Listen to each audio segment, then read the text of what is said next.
आषाढ़ आसे फेरी फेरी, हे आषाढ़ आसे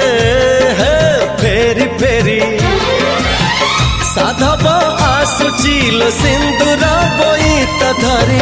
चोरी चोरी चोरी चोरी चोरी चोरी चोरी चोरी चोरी चोरी चोरी चोरी चोरी चोरी चोरी चोरी